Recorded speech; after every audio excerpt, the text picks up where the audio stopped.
mensagem é o novilho cevado. No capítulo 15 de Lucas, versículo 1 e 2, aproximavam-se de Jesus todos os publicanos e pecadores para ouvir, e murmuravam os fariseus e os escribas, dizendo: este recebe pecadores e come com eles. Quem eram os ouvintes desse texto? Quem que estava aqui durante esse momento que estava definindo essa parábola? Aqui nós sabemos que os publicanos e os fariseus e mestres da lei e pecadores estavam aqui, era esse público desse texto. Os fariseus aqui e os mestres representam aqui o filho mais velho da parábola do filho pródigo. E os publicanos e pecadores, o filho mais novo. Olha que interessante a ilustração dessa parábola. Os fariseus e os mestres da lei estavam o quê? Criticando Jesus. Por quê? Porque ele estava recebendo publicanos e pecadores. Eles estavam reclamando sobre isso. E porque os publicanos e os pecadores eram o quê? Naquela época era uma escória. Eles eram excluídos da sociedade naquele tempo. E eles eram mal vistos pela elite religiosa daquela época. A elite religiosa se fazia com relação aos publicanos, os fariseus e mestres da lei. Esses se achavam. Os religiosos eram religiosos muito mais do que hoje, muito mais do que a religiosidade que nós temos hoje. E eles eram muito críticos. Jesus, então, aqui, que ele já revela que ele veio buscar e salvar os que estavam perdidos. Jesus veio para os humilhados, para os desvalidos. Ele veio para aqueles que nada são e nada tinham. Jesus veio para aqueles que não podem lhe oferecer nada em troca. Jesus veio para esses. Então, Lucas aqui, capítulo 15, o verso 17.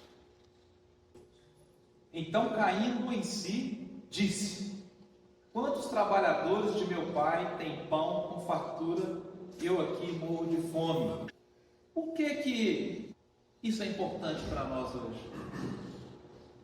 Porque o novilho está relacionado com a fome. Novilho cevado tem tudo a ver com tanto o filho mais novo, com relação também ao filho mais velho. O filho mais velho, ele encheu-se de ira e ele não quis entrar. Ele se indignou e não queria entrar. Saindo, porém, o pai procurava conciliá-lo. Mas a gente pode ver com um dedo em riste, né? Como se falasse de uma forma muito brusca com o pai. Mas ele respondeu ao seu pai: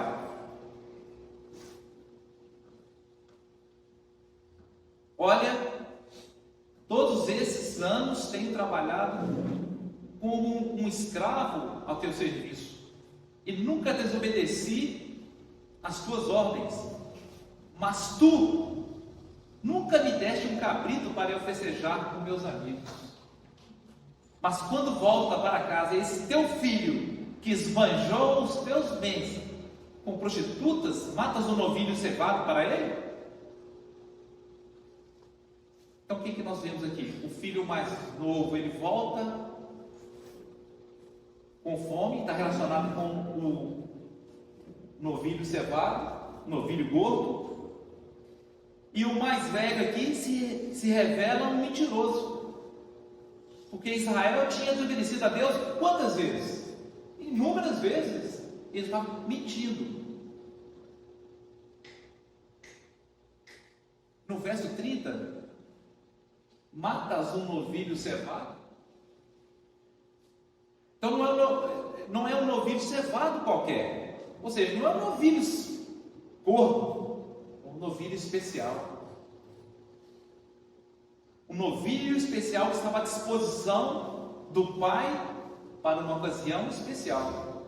Vejam, os dois na família, o filho novo volta para casa, o filho mais velho não vai entrar. E qual que é a solução para resolver essa rejeição entre um povo e outro? O mais novo e o mais velho. Matas um novilho cevado. Então não é um novilho qualquer. Esse novilho foi para uma ocasião especial. A gente não anda matando novilhos cevados, né? Mas quando chegou a plenitude do tempo, Deus enviou o seu filho nascido de mulher, nascido debaixo da lei, a fim de redimir os que estavam sob a lei, para que recebesse uma adoção de filhos. Gálatas 4 e 5. Olha, que tem tudo a ver, né, com esse novilho cevado. Você lembra que o filho mais novo, ele veio por causa da fome, porque ele estava com fome. E parece que o mais velho se ira por quê? Porque ele queria um novilho só para ele. Ele ficou em casa, então tinha interesse. Interessante, né? O novilho gordo, o novilho cevado, o filho mais velho queria só para ele. Então ele voltou, um voltou por interesse, o outro ficou por causa de interesse. Veja bem, um volta por causa interessado na fome, cada fome o trouxe de volta, e o outro ficou também por causa de interesse. Então isso representa quem? Isso representa Israel. Porque Israel, ela quer o Messias só para ela.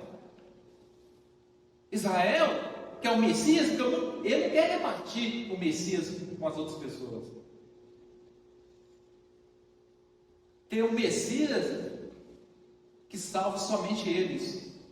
Mas eles acham um absurdo. Viam um Messias que salva toda a humanidade. Esse era então, está dando para entender, o filho que ficou, o filho mais velho. Então a gente percebe que Jesus desagrada aos religiosos. Os religiosos são as pessoas que menos se identificam com Jesus. Mas o pai disse aos seus servos: depressa, tragam o quê? Melhor roupa. Tragam o quê? Coloque um anel no seu dedo. Tragam um novilho cevado e matem-no. Vamos fazer uma festa e comemorar. Porque este meu filho estava morto e voltou à vida. Estava perdido e foi achado, e começaram a festejar. Lucas 15, 22 a 24. Então o filho mais velho se ira, porque quando o pai aceita o mais novo de volta, o que isso está implícito? Que o filho mais velho, o filho mais novo passa a volta a ter direito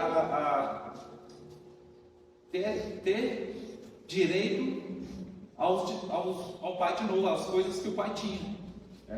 Que o filho pegou tudo e foi. Dissipou, volta, então ele passa, o filho mais velho viu que, aceitando o filho mais novo, ele passou a ter direito novamente de todas as coisas.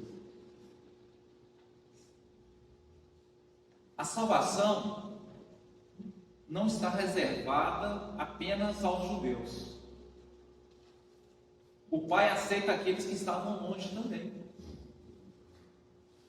É aquela ideia que o judeu achava que, por ser uma propriedade exclusiva de Deus, a atenção só ia para eles. Mas aqueles que estavam longe, eles não queriam aceitar. Naquela época vocês estavam longe, vocês estavam sem Cristo, separados da comunidade de Israel, sendo estrangeiros quanto às alianças da promessa, sem esperança e sem Deus no mundo. Mas agora, em Cristo Jesus, vocês que antes estavam longe, foram aproximados mediante ao sangue de Cristo. Efésios capítulo 2, verso 12 e 13. Então o filho mais velho, ele se encheu de ira e não quis entrar. E o pai então saiu ao seu encontro para insistir com ele. Que interessante isso, né? O pai insiste com o filho e vai atrás dele.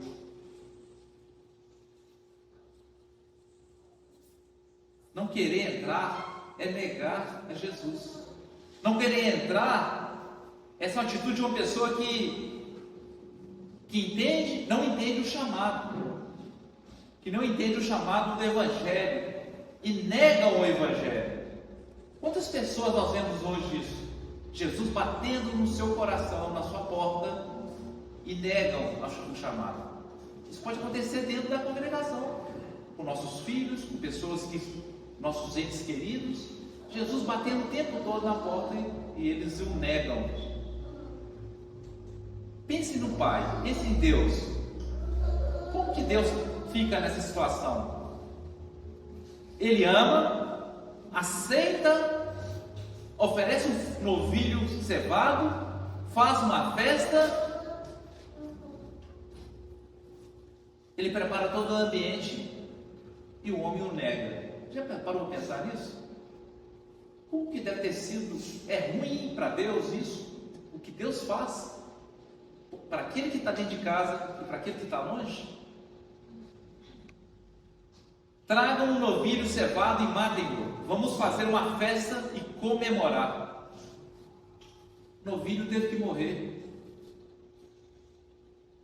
para que os irmãos pudessem ter aquela paz.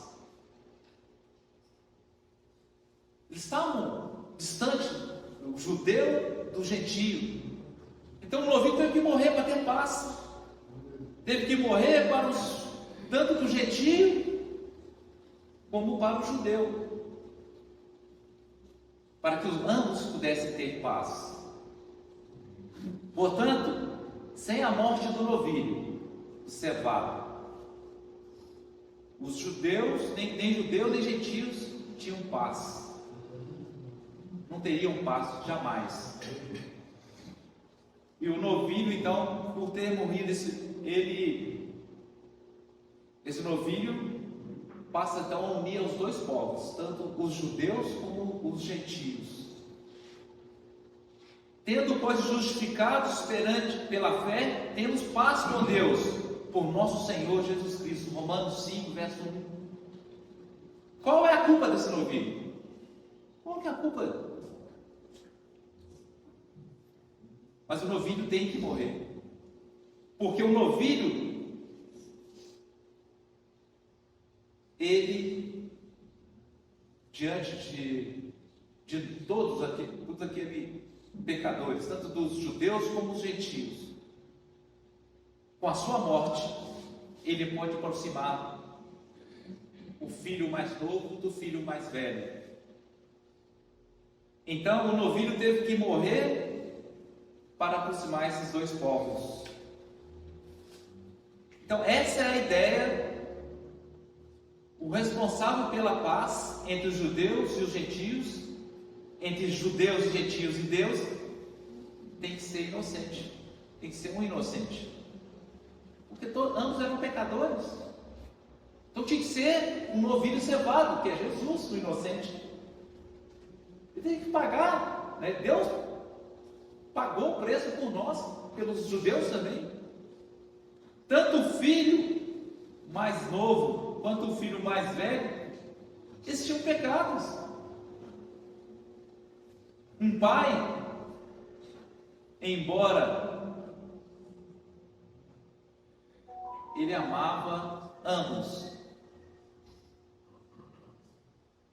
e ele queria que a família pudesse ter aquela paz através da morte do novilho, seu filho, novilho cevado. quando nós pecamos contra Deus. Não é contra quem? Às vezes a pessoa pensa assim, eu pequei contra a pessoa, mas não pecamos é contra Deus. Quando você peca contra Deus. Contra ti, só contra ti pequei e fiz o que tu reprovas, de modo que justo é a tua sentença e tens razão em condenar-me. Salmo 51, versículo 4. Vamos pensar em alguns pecados aqui. 2 pecados que é comum entre nós. Só para a gente pensar. Um julgamento condenatório. Quando nós julgamos uma pessoa, já levamos ela para condenação. Nosso pecado não é contra aquela pessoa. Nós estamos pecando contra quem nos criou. Outro pecado, falar mal de alguém, é pecar contra Deus. Pecar é fazer uma dívida com Deus. E uma dívida com Deus, como é que se paga? Como é que resolve essa dívida com Deus? O próprio Deus é que paga. Um homem não pode fazer uma dívida com Deus e ele mesmo pagar. Porque o homem não é inocente. Nós não somos inocentes. Nós precisamos de Jesus. Um homem não pode estar em paz com Deus, que é santo, baseado naquilo que o homem pode oferecer. Você pode fazer o que você quiser. Você pode matar, morrer, oferecer seu corpo em libação. Você pode oferecer o mundo, tudo que você tem, mas você não vai pagar o seu pecado. Deus tornou o pecador por nós, aquele que tinha pecado, aquele que não tinha pecado morreu por nós, para que nele nos tornássemos justiça de Deus, segundo Coríntios capítulo 5, verso 21. A dívida do pecado é tão grande que somente o próprio Deus pode pagar. O inocente toma o nosso lugar e paga a nossa dívida. Se o novilho cevado trouxe paz para aquela casa, Jesus trouxe também a paz e selou a paz por nós. Está em 2 Coríntios 5,19. Pois Ele é a nossa paz, o qual de ambos fez um e destruiu a barreira, o muro de inimizade. Efésios 2,14.